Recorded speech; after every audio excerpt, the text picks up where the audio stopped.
треугольник, назовите элемент треугольника. Когда я вам это сказал? Четвертый класс тоже есть. Слагаем, to'rtinchi ham bor. Shuncha ham amaliy daftarlarimizda o'shaning ichida bor. O'yladim, bu oson savol. Bu qiyin emas, bu oson savol.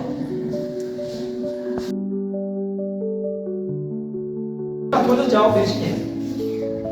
2 minut, 2 minut yoki 3 so'raydi. Agar to'g'ri javob bo'lsa, 5 ta. Qaysilar? 1dan 9. Bo'ldi shu javob. Sizlarga javob. У вас ответить?